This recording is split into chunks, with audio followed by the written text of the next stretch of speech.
Good afternoon. I'm Rachel Gilkey. Thank you. Director of Programming at Irish Arts Centre. Thank you for joining us for today's talk, Portraiture at the Heart, part of the programming supporting the spring exhibition, Brian Maguire's Portrait, The Failure of the State, curated by Melissa Boyle and Jonathan Cummins and in association with Rua Red in Dublin. Today's talk focuses on one of three series within the exhibition. All of the work on the first floor is part of an exhibition commissioned by Missoula Art Museum titled Outrage, the Missing and Murdered Indigenous in Montana. Brian Maguire is an artist whose work confronts injustice and amplifies the voices of the dispossessed. From his first solo exhibition in a Lincoln Gallery in Dublin to today, Maguire situates art as an act of solidarity, the outcome of meeting, listening, and bearing witness to lives erased by systems of power. While preparing for the exhibition, we spoke with Brandon Rachis, director of Missoula Art Museum, and Brandon connected us with Cheryl Horn, a member of the Nakoda Aaniiih and a citizen of the Fort Belknap Indian Reservation, and an advocate for families and survivors of missing, murdered, and trafficked individuals from all nationalities. She works hard to change laws, find resources, media, lawyers, and more advocates for families. Cheryl was awarded a USA Today National Woman of the Year award, and she is also a member of the MMIP community through her niece Tristan Gray and her sister Selena Bell Not Afraid, both whose portraits are in this exhibition. We knew it would be important to bring Cheryl here in conversation with Brian about the work they did together for this exhibition, about how to approach and connect with community, about how art can capture grief and joy of memory, and that honors the subjects of the portraits and their families. We're also pleased to welcome some of those family members here today who also traveled from Montana. Pat Cole, Kellen Horn, Violet Arkinson, Antone Arkinson, Alonzo Jr. Gardape, Rebecca Littleson, Zachary Littleson, Zia and Pierre Littleson. Thank you for joining us.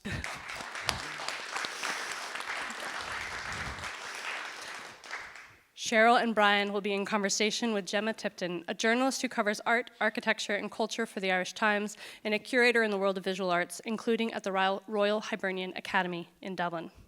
We'll open up to questions at the end of the conversation, and following the event, I hope you'll join us in the cafe and perhaps stay for the screening at 5 p.m. of The Life of Brian Maguire by director Mark McLaughlin, and there will be a talkback following the show.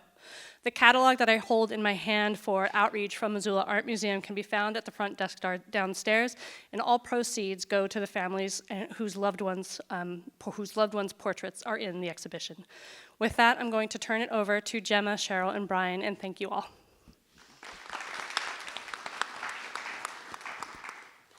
Thank you, and thank you all for coming. I grew up with Brian Maguire. I'm not sure if he's aware of this, but one of his paintings of the landing at Portraiture prison hung over the television in our TV room. And it was pretty much always far more interesting than what was on TV. And I've been writing about Brian's work in the paper in Ireland we call the Irish Times the paper, in the paper for more than 10 years, I think. And in that time, he's covered from art in prisons where he taught. I think he was the first art teacher in Irish prisons, to his work in Sudan, to his work in Mexico, and now this project. And each time I encounter his work, I find it almost unbearably moving, and yet somehow uplifting as well. And I think we'll get into that. But what I would like to talk about first is if you could describe your first meeting with Brian. How did that come about? Our first meeting. First through email. Yeah. And then he came around to visit everybody. Yeah. Traveled to each of our residents. In Montana, you know, Montana's huge, so there's like 7 reservations all around the state. And I think he hit every single one of them on this project. So I met him when he finally came. Was it with Jenny the first time? It could Did have Jenny been. come Jenny the first came in the middle. Oh, okay. And there was the man who designed the book, Okay. who was working as a driver. Yeah, he had traveling partners, so. Just the first time he came through, and most of it was through the museum.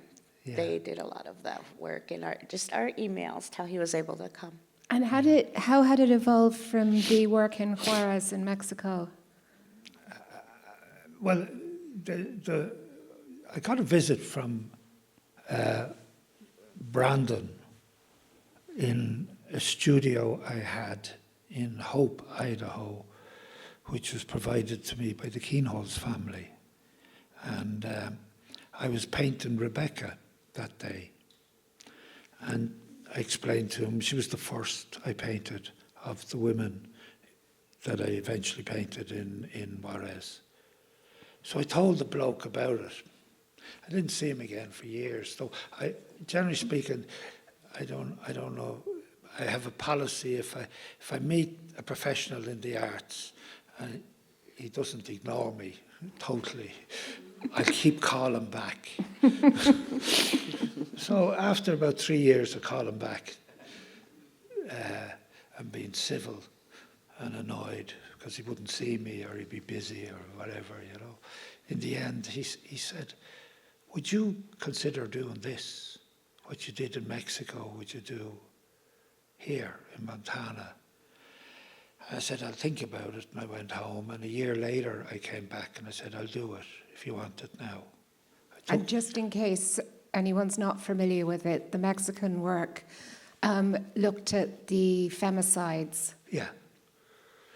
It was the killing of young women by men in huge numbers. Well over 1,000 in this city of 2 million. And so that evolved into coming to Montana. That gave birth to Montana. And then, of course, I mean, it's one thing to say, I'll do it, you know, because Brandon had no money, at least. Towards the end, he managed to find some when the project was obvious it was going to happen. And but at the beginning, there was nothing coming. And I have to come and live and drive.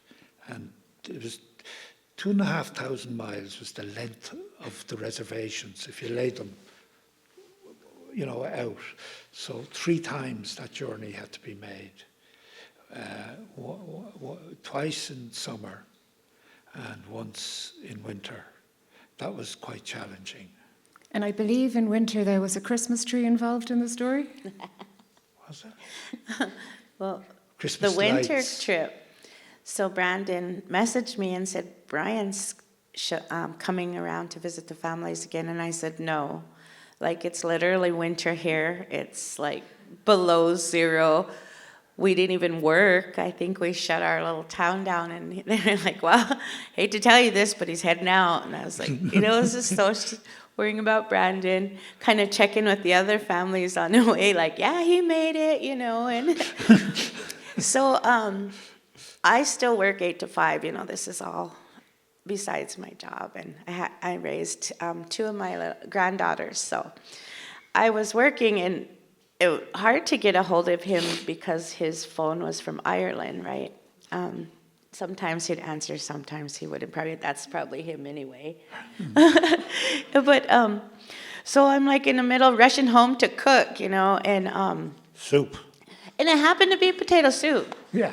I was trying to cook and at the same time waiting for Brandon. So Brian, and I said, okay, Brian, he says, I know where you live. And I was like, oh, no, you don't, because we're on a reservation and we have these little house sections, and, you know, there's like probably 50 to 100 houses in their clusters. And I was like, okay, that's more stress on me, along with trying to cook and, you know, worrying about Brian.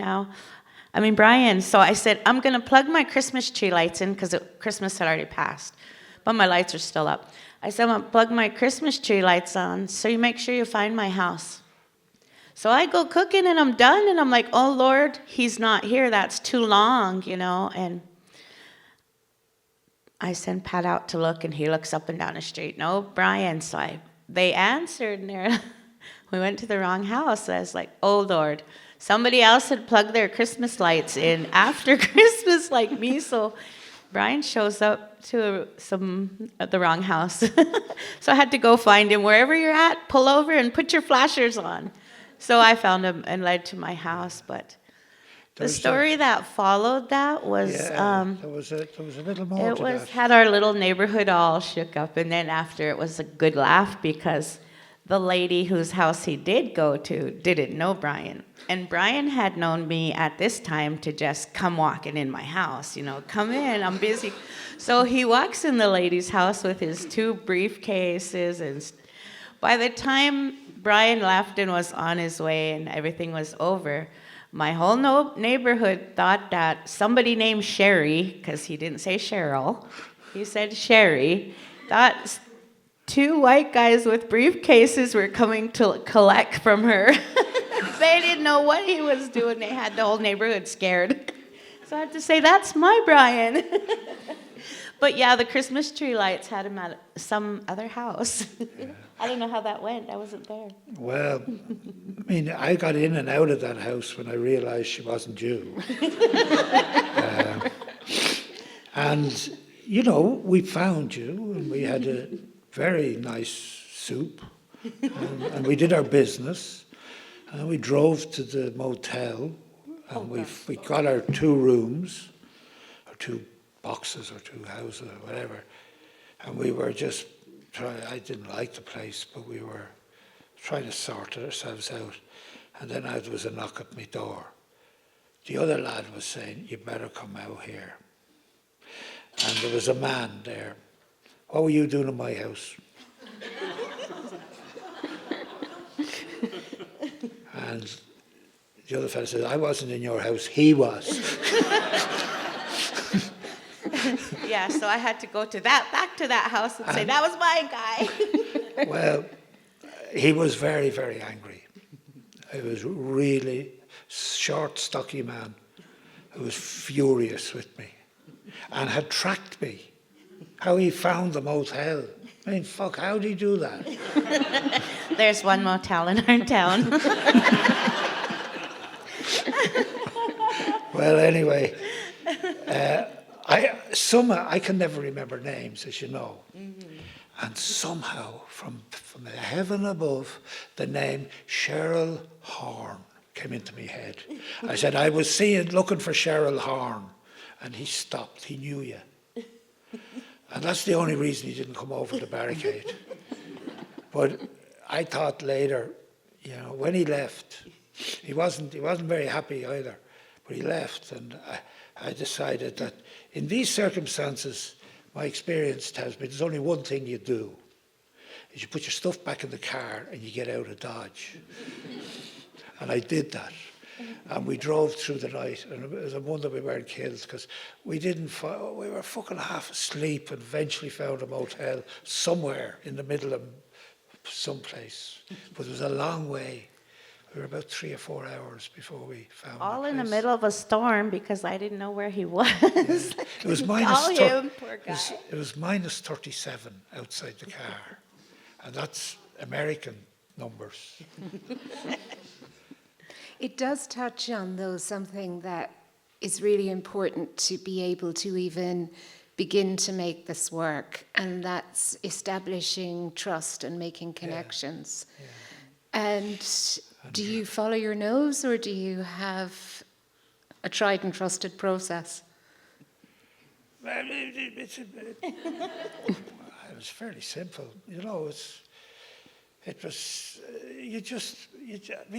I don't know what made me ask the guy in Seattle and tell him what I was going to do with his car. And he suggested he said, "We have this new car that each of the wheels, it has 4 wheels which are independently connected to the drive shaft or whatever. So that a normal 4-wheel drive, the 2 front and 2 back are connected. But in this one, they were all connected." And so we went over sheets of ice merrily, no problem. Now, I don't know why I asked him. I wasn't thinking of it, only when he was in front of me. But I did ask him, and he gave us that car, and the car did it. The car got you safe. Yeah. But in terms of building a relationship of trust with the people that you meet, because it's a very, very intimate project. Well, on that trip, it was our 2nd visit, if not 3rd, depending upon what stage they came in. But it was the last visit. It was when we checked the text and handed over the last set of paintings, which were family paintings. And you always make two, is that Yeah, right? we made 2 of everything. So there were 60 works made, and 30 of them are in the community, and 30 of them are in the Irish Arts Centre. The reason for that is that I want to be able to continue doing the show for as long as there is interest in it, which might be tomorrow. We don't know, you know. But it does, whether it's painting in the atrium of the refugee camp or painting an individual person who has been murdered or disappeared, it's the bearing witness that's so important. Yeah, well, that doesn't happen until it goes on show. And there are a lot of other people involved in that. You know, it is, the curators decided this. I wouldn't be here if they hadn't made that decision. But I was thinking when I'd come into the ground floor level, and there's a wall, you could either think of it as a wall of family portraits or like a national portrait gallery. And giving people space to be remembered is, I think, the significant heart of this work. Do you want to talk a little about that, Cheryl? How? I guess when Brian came to me, my niece Tristan went missing in 2018, and she was a victim of a hit and run. And we were told it wasn't her. That was all over the news, but it turned out to be her. So we did a few days of searching for her. But my niece Selena, she was 16 years old, and she went missing for 20 days on January 1st in 2020. So, you know, that was life-changing to go to a rest area in the middle of Montana and camp and hope people come and help, because the actual people who, you know, are paid to do it, they have a job and they have to go back to being cops and go back to being firemen. And we borrowed a search and rescue from another reservation, and they were all volunteers, so they had to go back, you know. So there's a time when you're just alone, I guess I would say, and just learning to trust and advocate and all And of it's- that. Yeah. The statistics, I hate that word in relation to people, but the figures for unsolved, for murder, for disappearance amongst your community in Montana are so much higher than any state average. Yeah, so when I looked for resources back in 2020, and I thought there has to be this, because at the time there was a Montana task force, the MMIP task force, which is, you know, missing and murdered Indigenous people. So I thought, yes, we're going to have all these resources, but it wasn't. It was just data collecting, you know, so there really was no resources. I Googled it. I did everything I could as a family member, and I had to take to social media to get the help, to get the resources, to, you know, get people to help us. And it's just building resources now. From then to where I am now, I went to the Central Park today before I came here, and my grandson heard drums, and he goes, "What is that?" And you know, the guy was pedaling us around, and he said, "Somebody from like Uzbekistan or Pakistan, something like that, comes and teaches in the park for free."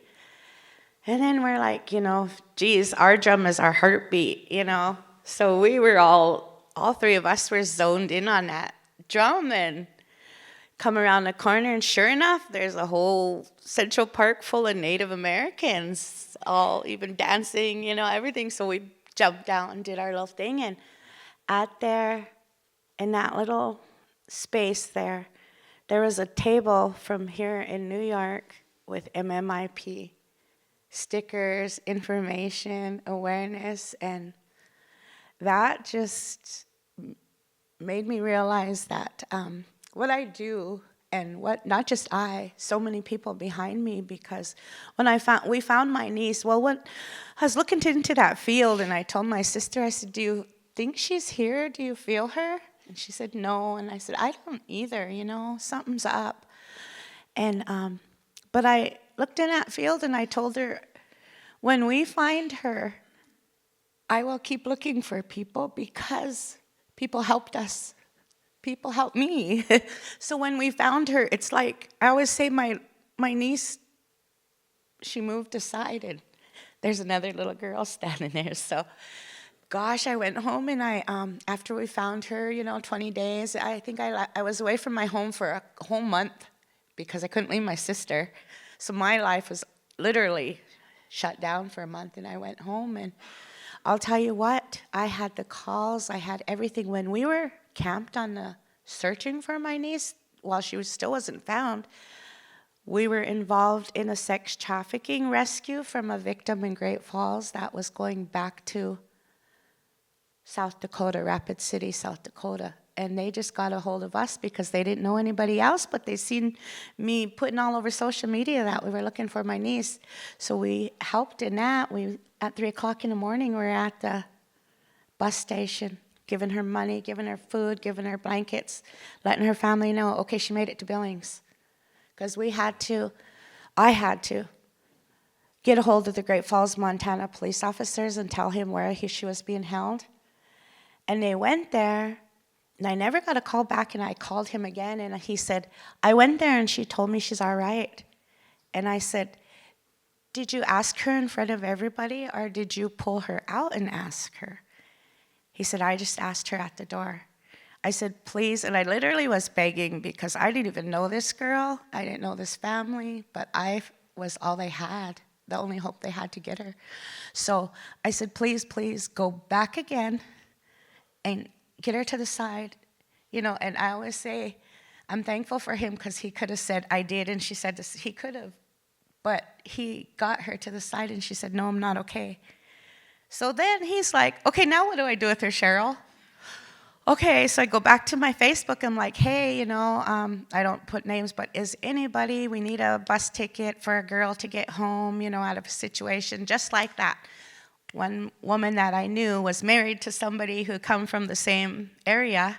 They bought her ticket, so that's how she got on the bus. They put her on the bus, and we got her. She left Billings, and she got home, And that's while we were looking. We didn't even know nothing about this. And then the second incident while we were looking, a girl was walking on the interstate, because we were camped on the interstate at this interstate rest area, right? And a girl was walking probably about 5 miles before us. And one of the search and rescue guys who had worked with us earlier, like a week ago, but had to go back to his life, he went to a training, right? And he's coming behind this pickup with Arizona plates. And he said, Cheryl, I don't know what made me be suspicious, but it probably you, he goes, I slowed down, he said, because they were slowing down. And they whipped in the bar pit of the road, he said, so I kept behind them. He said, and just like that, a girl I didn't see, she had been walking on the road, took off running, he said, ran down into the pit and tried to cross the fence to get away from them, and 2 guys jumped out of the car. So he starts honking his horn, and they jumped back in that ride and took off. And he got her and brought her to me, I mean, it's kind of not comical, but, I'm just, brought her to me, and he goes, Cheryl, I can't take her home. My wife will kill me, I can't give her a ride back. And they were from the same area, but we got her back, I'm like, okay, she's all right. We'll get her, just bring her, and we'll feed her, because we were financing this search at this point. There's, like I said, there was no resources, so everything to the people who were helping, we were giving them gas money, we were paying for the food, we had to pay for everything out of pocket, and that all goes back to my own reservation. People doing fundraisings when we couldn't, people collecting donations when we couldn't. My own tribe sent money just to keep us, so people wouldn't leave us, because if they left, it was just us. But working hard like that, being loud, being vocal, getting all this I finally got the, back then Trump called it Operation Lady Justice. Operation Lady Justice went out on one search and rescue until they changed the name. They just keep changing the name. I'm so thankful it was Selena search. That's the only search that they have done. And we got to leave 13 days in. We finally got to leave that rest area and go back to Billings to look in Billings, you know, because we didn't know where she went. She went from Billings to this rest area to gone. To they say she ran off into this field. That's an open field. So 20 days. Okay, then they did their search, you know, because they were there. And I wasn't aware they were there, but I felt like I was being followed. So finally, day 8, they showed up, and I asked the guy, I said, "Are you following me?" He said, "We're following everybody right now, Cheryl, because we're going to build a profile." And I said, "Well, when are you going to look for her?" Because this was like day 7. He said, well, first we build a profile on her.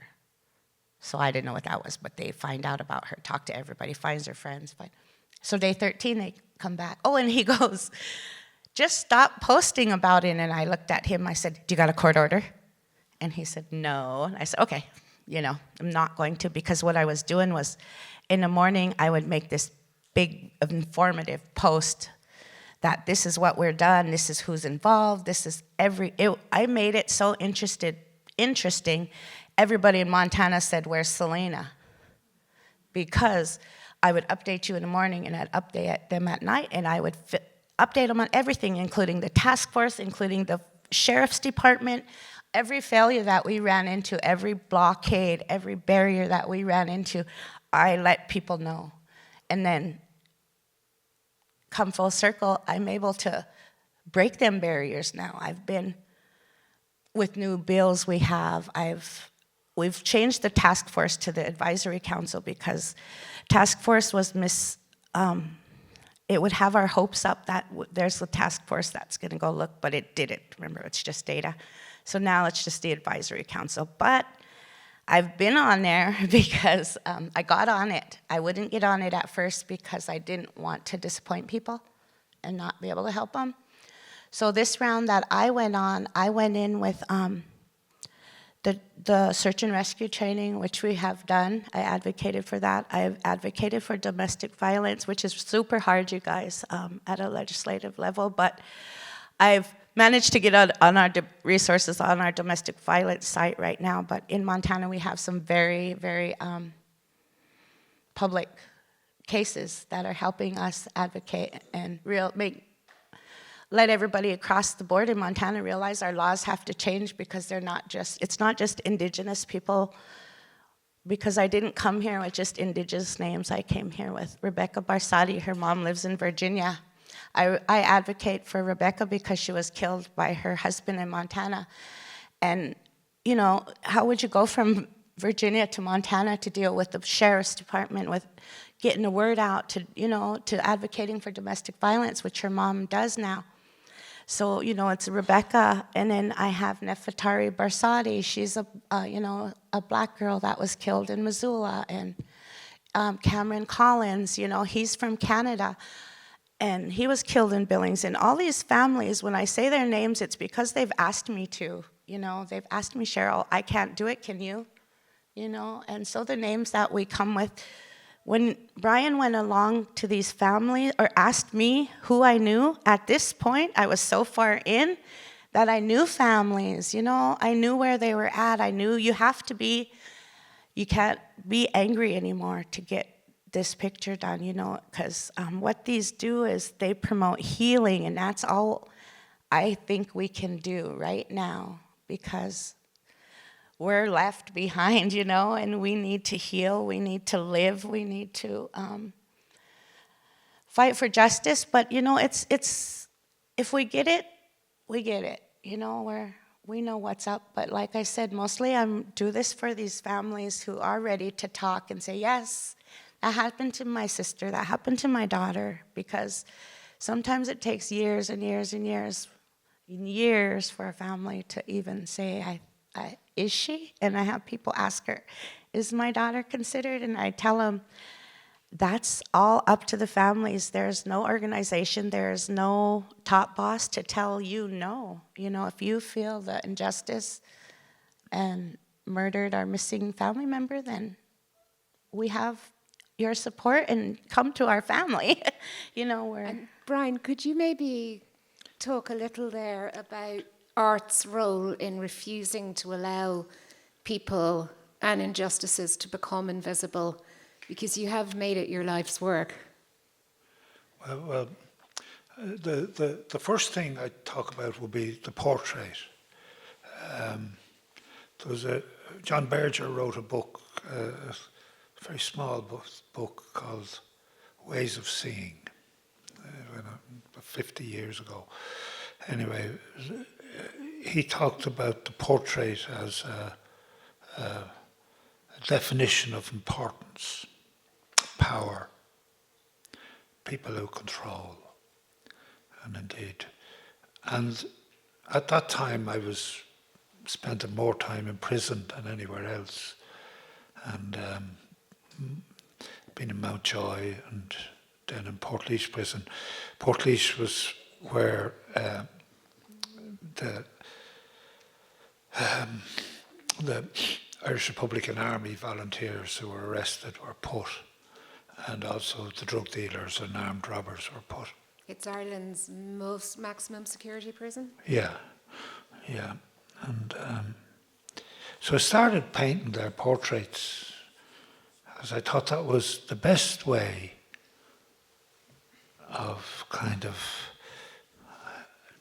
I don't know how to put it without swearing, but the best way to tell the system to F off. Because a prisoner didn't even have his name. He was a number. You know, I've visited prisons all over the world, all over America, Canada, Central America. It's roughly the same everywhere.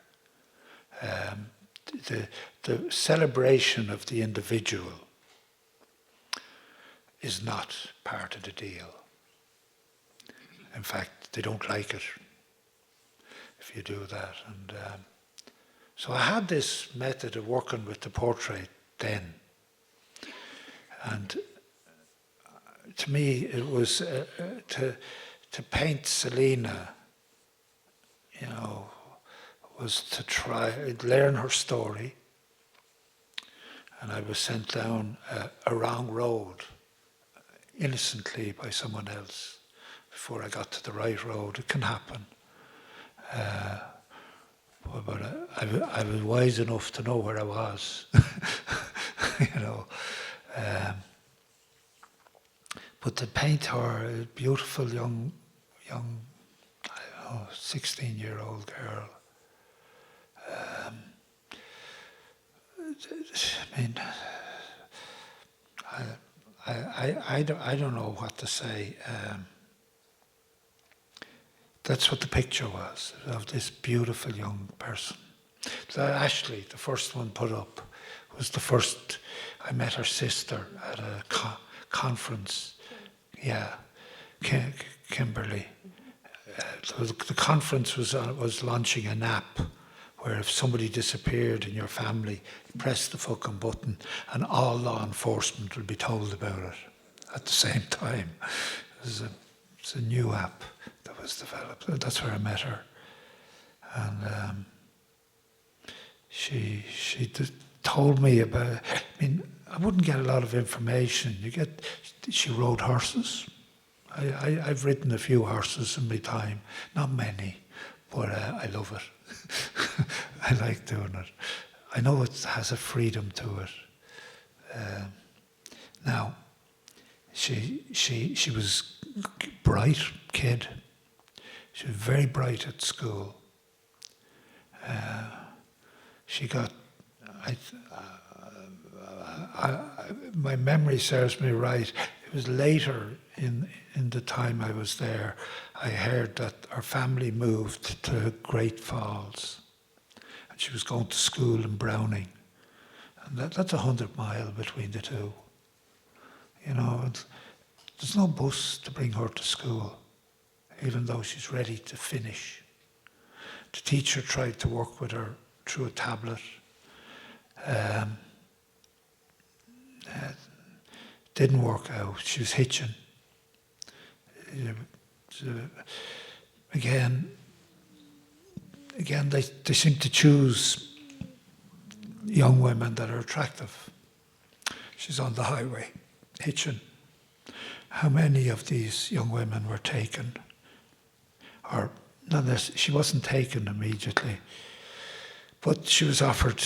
She ended up addicted from the lift she got, and she was hanging around with older men. And by older, I mean twice her age, 3 times her age.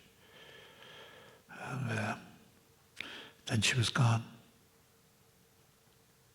When you were talking about the prison system and taking people's names from them, one of the most potent weapons of dehumanizing is removing identity, turning people into numbers and statistics. And I think one of the most remarkable things about this exhibition is the return of individuality to people. Yeah.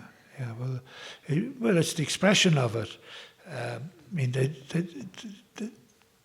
the families, you know, I'm on thin ice to talk about the families, but what I witnessed, their loved ones have never left. They've never gone, no matter how long they're missing. They're part of the family, you know. And that's in that doing 2 portraits, you give one to the family. Yeah. Well, I learned very early on that if I want to work with people who are objectively very poor, fuck's sake, if I take anything, I deserve to be put out.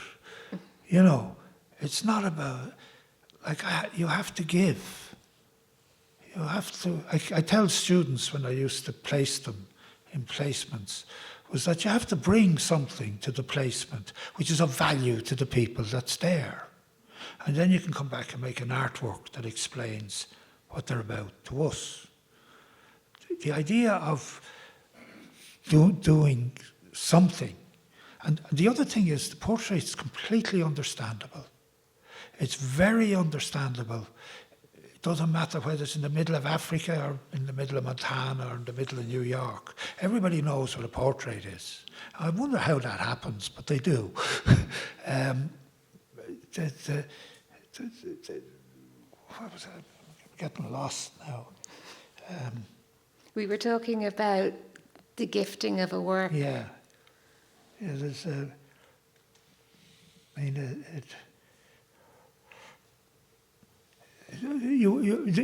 what I wanted to say was that the little bits of the story that I pick up in conversation are what informs the picture making.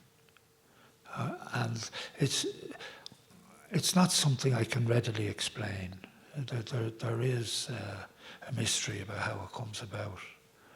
That from a photo I can get this. I know with the use paint. Paint is a. I mean, it's like mud. You just mix it and get the right colours, put them beside each other. I do know that the difference between being dead and being alive is important. And I remember asking a question. A young boy who was killed, the photograph showed him with his 2 children, one in either arm. And I asked the parent or the brother, I said, could I paint the children? And they looked at me and said, why would you do that? They're alive. So there was something that I didn't know about in play with the images of the dead. Now, I had seen in council chambers, I don't think it wasn't in Belknap, it was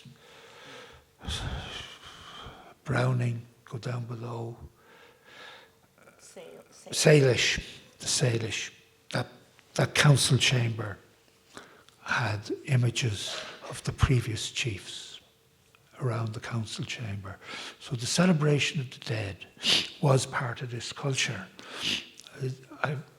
Among the entry points, I went to a Sundance festival in Browning, and the 2,000-year-old religion and how it's been protected was explained to me. It was very interesting because it was like there was three of us there, and this man, say, was doing the explaining, and he told Cheryl what it was about. I was sitting over there. He never talked to me directly, but I got to hear it all. There was something extraordinarily mannerly about the methods of communication among the Native American people I met on that 2,500-mile journey. You know, that I was never confronted except by our Except by friends. your man in the motel, yeah. But I did fucking break into his house. With your briefcases. I did drive by him for a long time doing this every time he'd go by me. I'm sure you have questions or comments that you'd like to make. Does anyone want to ask Brian a question? I'm staring into light, so I can't see quite so well. There was one that had been asked before we came on stage, and it was to explain the different sizes of portraits, and I thought your answer, Brian, was very moving. Well, in Juarez, you can see in the one room, there's one piece which is 12 inches by 8, and there's another piece which is 12 foot by 4, or 6 foot by 4. Well, the thing is, the bigger ones were done first, in all the enthusiasm and despair, because I know when I painted Rebecca, all I could think of was how the men killed her. They were using her and killed her. And but by the time, some years later, I was painting the last ones, my capacity to handle it was this, not this, you know. So that didn't necessarily apply. It did apply to these, in the sense that the big works were done in Montana in a studio there that I'd rented in the Missoula on the first trip, and where the smaller works, like the 6, they were the last batch that I did. They were made in Paris. In a studio there, a huge studio, but they were still small works. And it's about timing. A big work will take you a month, small work will take you a week. And it was about meeting deadlines. So that was part of it. I know that's not the answer to Not the the first romantic question. answer. You know. I know Yes, there's that. a I do know question. that Sorry. the families that got them, Brian, it's a crucial part of their healing. They all appreciate it, including my sister. You know, my nieces have the same mother, and Preston. Preston's in there too. He was shot. Oh, he was shot by police. But her first set that Brian gifted her, she had a house fire, so she pretty much lost everything. But Brian repainted them. Yeah, I could remember. She was so happy. Yeah, so those portraits mean a lot to the families. They really do. I remembered when I was looking, do you remember I said downstairs, I did a lot of for Selena. I think he's painted Selena interesting like 3 times. Yeah, I had no idea why. Now I know, I remember.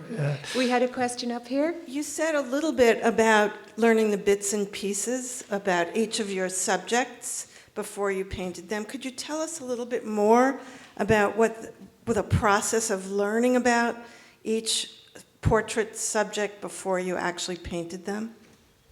There would be an interview. We would come to the house. Well, I say we because I was often accompanied by Brandon or Jenny Houghton, who's my wife, and I suppose that's it, really. Yeah. You know, I remember driving up to the house, and various houses. You knock on the door, you don't know what's going to happen. And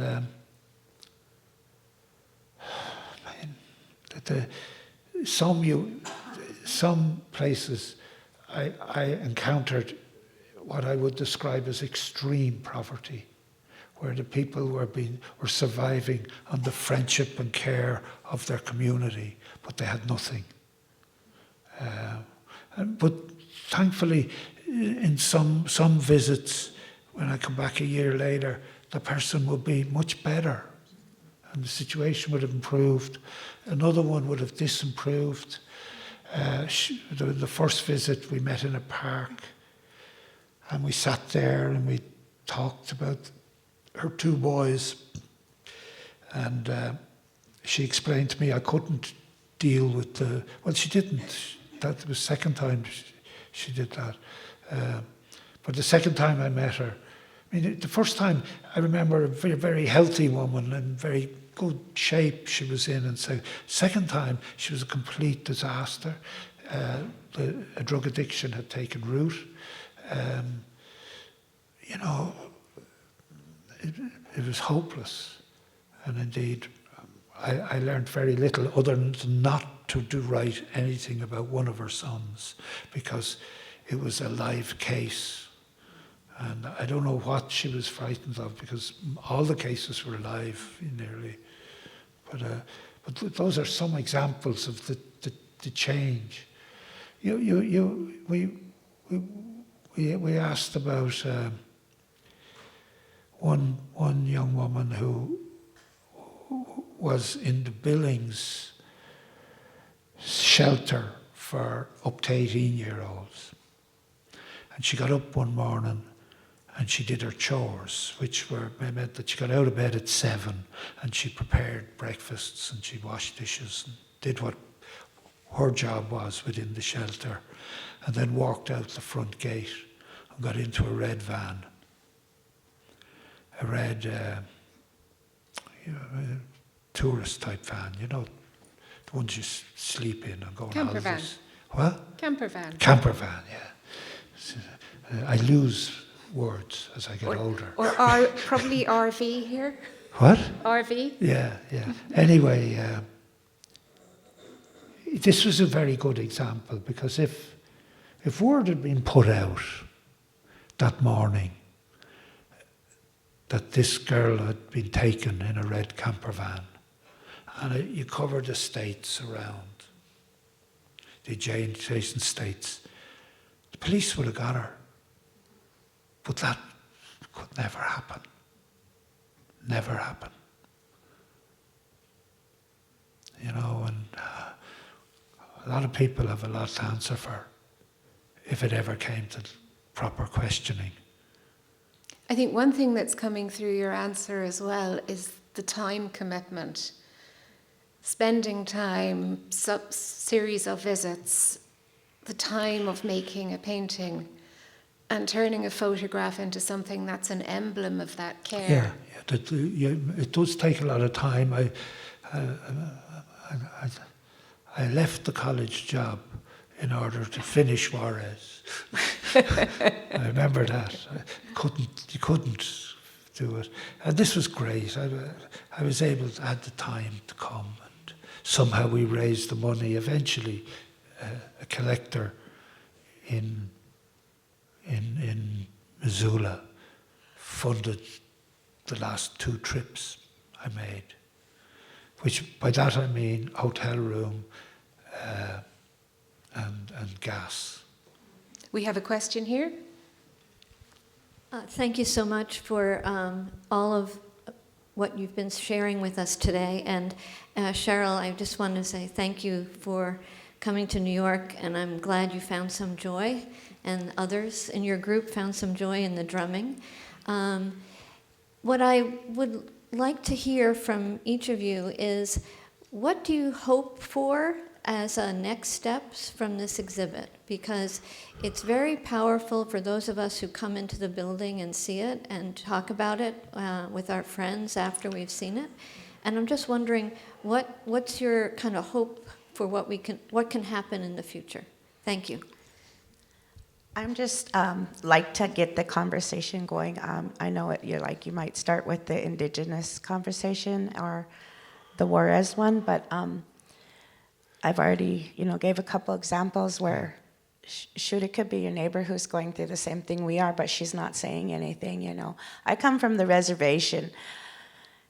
If me and my husband mowed our lawn, 20 people would know, and they're not even my neighbors. It'd be my mom. Hey, I heard you mowed your lawn, So we know everything about each other, and it makes it a little easier. But when I always say the Mississippi River divides us, once you get to the other side of the Mississippi, they don't know about, the MMIP, and, it's just because I always figure that it's the urban, like I say, you don't even really, you probably know your few neighbors that have been there a while, but she might not open up and say, well, this is my life, this is what I'm going through. Because I found the lady in Virginia was able, and then there's another lady that lives in Illinois, that's the same way. She literally, I drove across the state just to meet her as she was driving through the state. She just kept calling me. So I did go down and met her on the interstate, and and she just poured out. I literally met her, and she told me, just poured everything out to her, and everything from that point, after I did know her, she had just more positive attitude about what she was going through, and pretty soon she was taking care of her granddaughter. She was raising a baby, that was part of what she was going through. But just like the lady in Virginia, she travels around with her domestic violence displays, but she takes my nieces with her, the MMI movement with her, so she does her part, and I just like to have the conversation going and my focus, I guess I've been in it. I don't say I've been in it, but my niece went missing in 2018, and I'm able to myself personally focus on the legislation now. We've had a few laws, thank goodness, really added. We've had funding added. Like I say, we're no longer the task force, we're the advisory council. We do a lot of trainings for search and rescue. We do a lot of mental health stuff, and right now we're getting into the human trafficking. So even in my state, my state is a red state, a cowboy state. So you got two things I'm myself not. So, but when it comes to voting MMI, I don't know how it's going to go, because we finally got a budget for 10 years, whereas we were fighting every time for it. But every time it would come to a vote before this, also I would look up to the board and it would be lit up with green. It was nonpartisan because people aren't, at the end of the day, we're not Democrats, Republicans, green tea, whatever, brown tea, we're a family, we're humans. And so that was one thing I just want people to remember, it's okay, where I'm come from, okay, this is another thing, we go back to culture.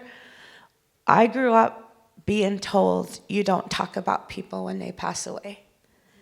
So I'm also breaking culture doing this, but this ain't like the old days, They're not dying from appendixes, heart attacks that aren't being able to be prevented. They're dying at the hands of our people, our neighbors, our strangers, but they're dying of a different death, and they're not, in my mind, resting in peace, Yeah.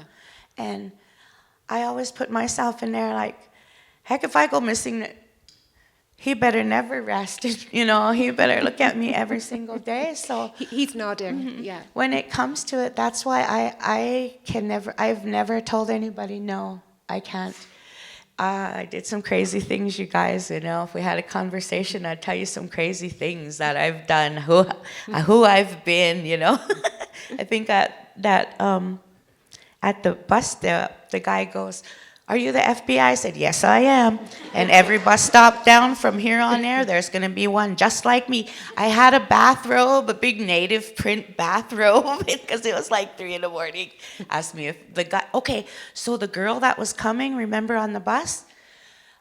A guy had hooked up with her, a black man, she had already smelled like alcohol, so I literally made him show me his ticket and took a picture of his ticket. I'm like, I want to see who you are, and I want to see where he was going to Little Rock, Arkansas. So there we was again, hoping she made it from Billings to Rapid without detouring with this guy. So, you do some crazy things when you're looking for people. Brian, following that with the question, do you have hope for change? Well, the first question is an easier question to answer because already 2 of the galleries I worked with, one in Chicago, that was Hoffman. She retired. She was 90 years of age. She was due to get out of the game. Though she would beat me up if I said she retired. So, but she showed this work, and the one in Paris showed it. And so that's Chicago, Paris, New York, and Montana. I don't know if anybody else will show it.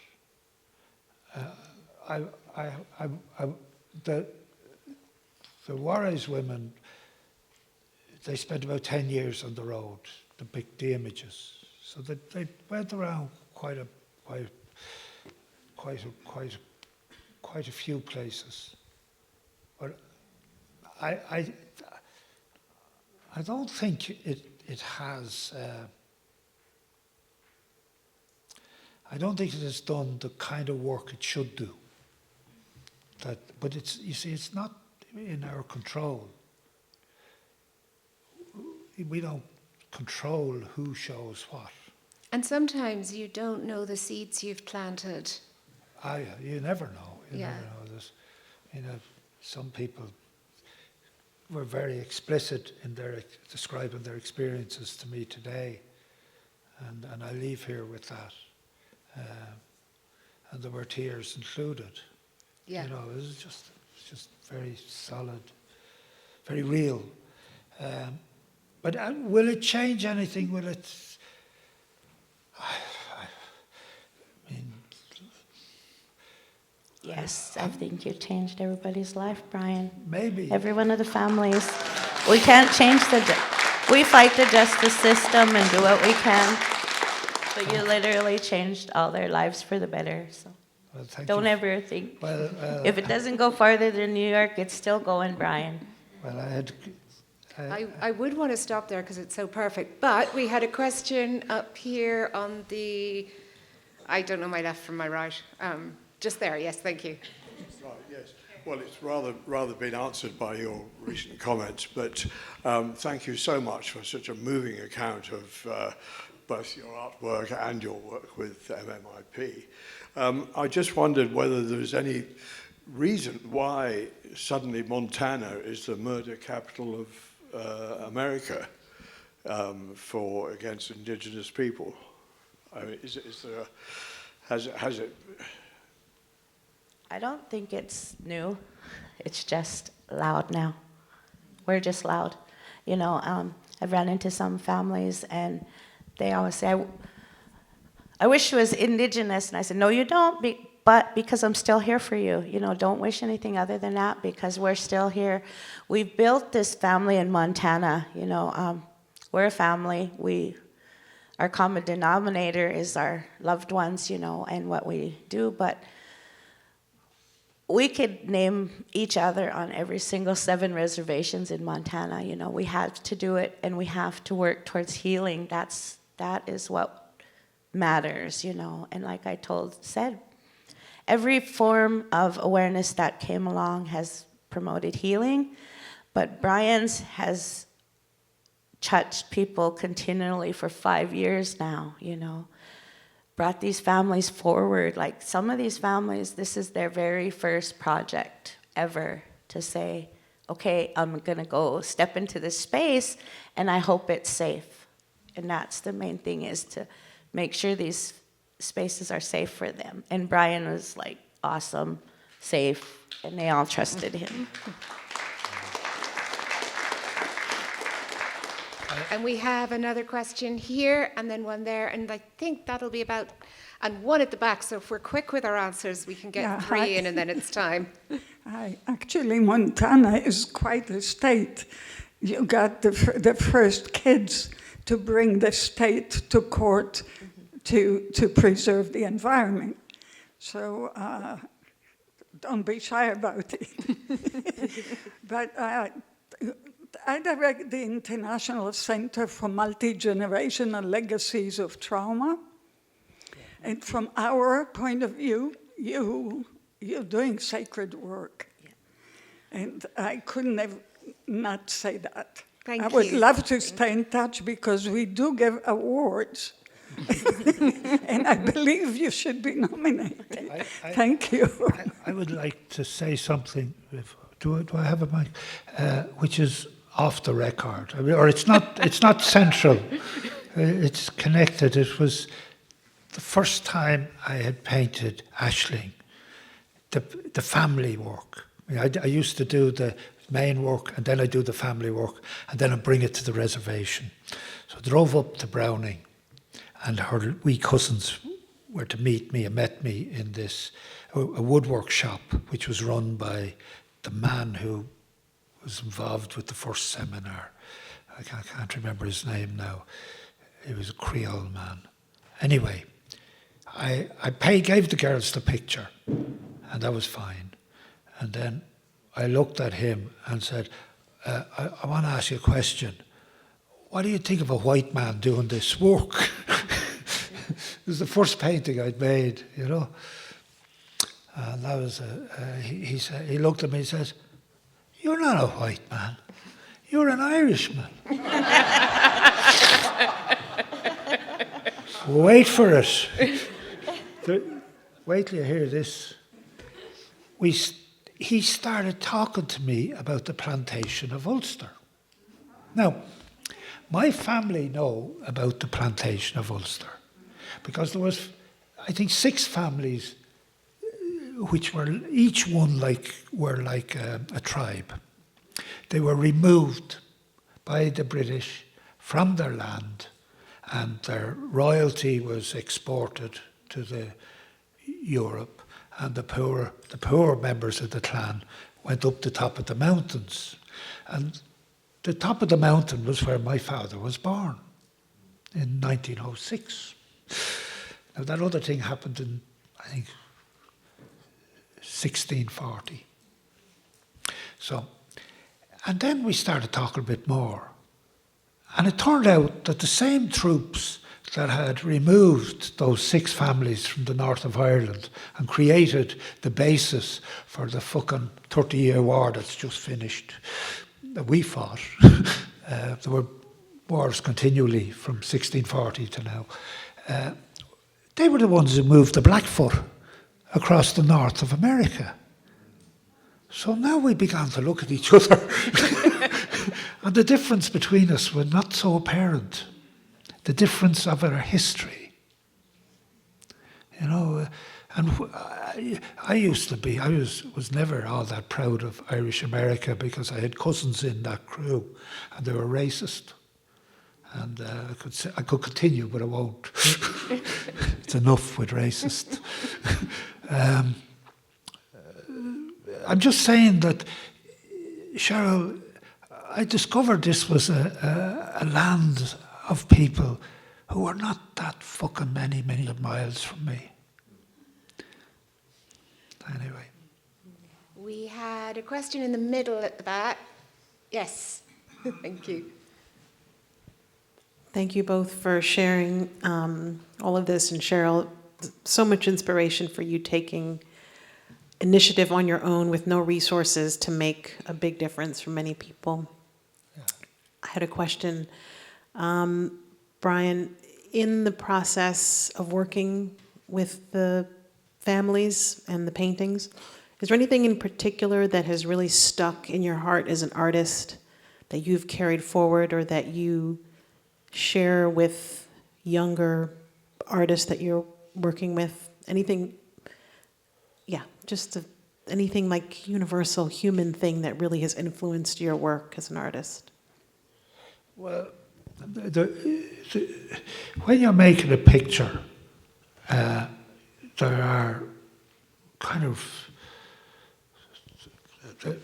what you're about is you're trying to create something of beauty which is precise. And, you have to kind of park that. Park it. Park the very reason you become an artist. Let it go, like. Yeah. Well, just park it there, because the purpose here is to make something for somebody else. It's to make, I have a client, and the client is the family. Even though you wouldn't, they don't tell me what to do, or I hardly ever see them, and they're not in the room. But that is the autonomy that I normally have over my studio. I have to surrender some of that in order to do this work. And there is, of course, a danger in that my skill level will be diminished, and the fucking work, if the work isn't good, we're all in trouble because nobody will show it, and so the whole thing falls flat in its face. So No danger. Those are that would be the kind of advice about the usual autonomy. I can't see you, the person who, oh, there you are. Yeah. The usual autonomy that I would have had to be surrendered a little. And that's all. And there was one more, question here. Thank you. Thank you. Cheryl, thank you for sharing so much about your personal story, but also about what you've been doing and advocating, and telling us all the details of how you are operating. I commend you for everything you're doing. And Brian, I wanted to ask you, but you kind of maybe touched on it from the last question. You're meeting these families, and you're having a very sensitive meeting. But I wondered if those families might have been interested in asking you questions about your background. And I wondered if that happened. But that story you just told us, it sounds like it may have happened. Yeah, it would have happened at the very beginning with Shelley Finant, who was chief of the Salish. She asked me why, at the very beginning. The way I did it, I was well provisioned with my 2 suitcases.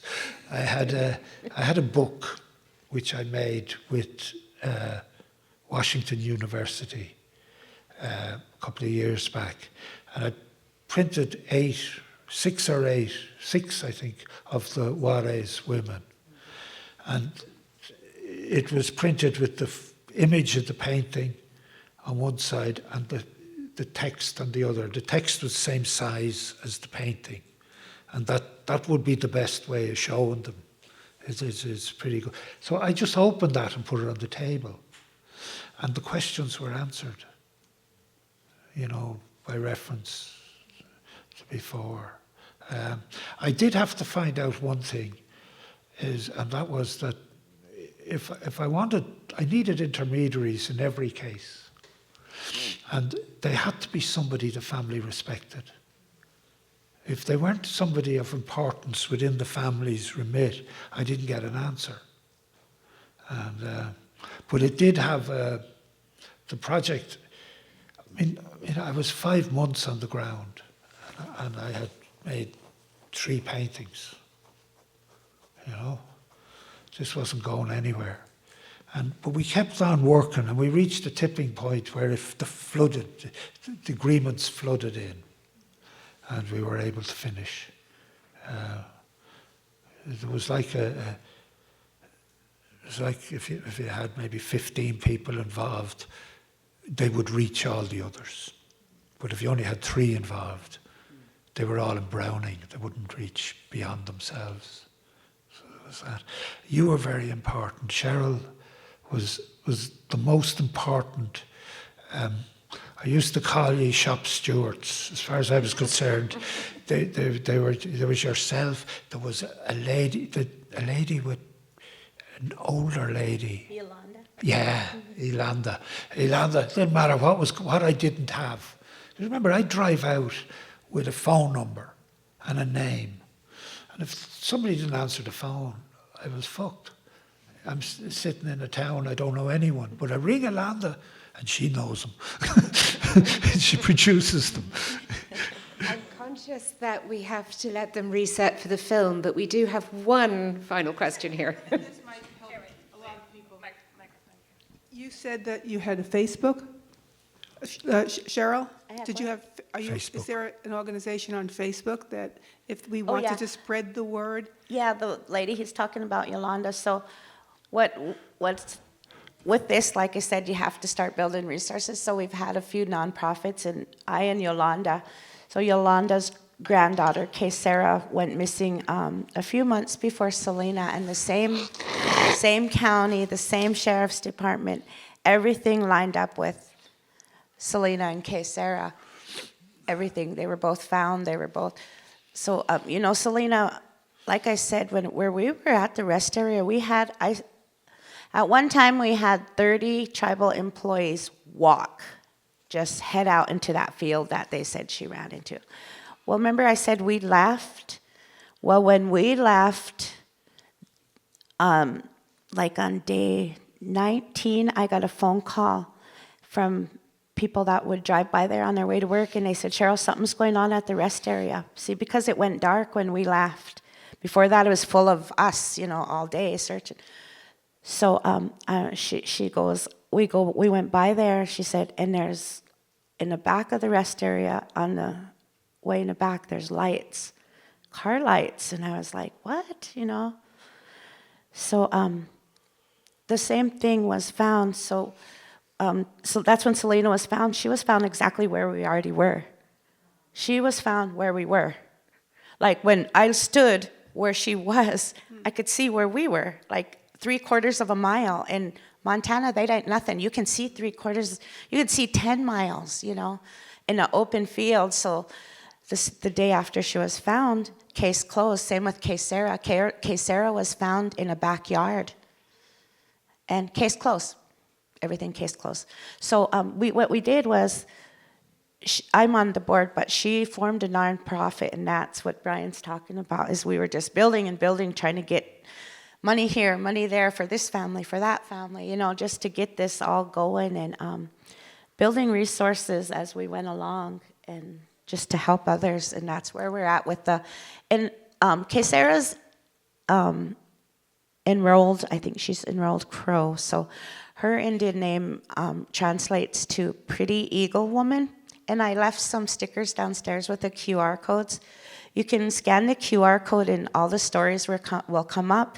Some families have added more to the stories or edited stories, But we're just not building resources now, and that's all we could do, for the families, for gas money. So if you say, Cheryl, my niece is in California, we know she's missing, so we now have a couple nonprofits that are able to give them money. If people want to get involved and follow actively, is there a Facebook page or a website? Yeah, she has a Facebook page, So and we have a website too. What should people look for? It's the Pretty Eagle Woman Resources, and I left the stickers downstairs, yeah. Gemma. Thank Gemma. you. We will also, if you registered with an email, we always send out a thank you for coming. We will provide, because I spoke with Yolanda as well a couple weeks ago, we'll provide a link to that same link that's on the QR code as well. I want to thank the families who have come today very much. I want to thank you for all your questions, the Irish Arts Centre for hosting, and most importantly, Brian, Cheryl, thank you very, very much.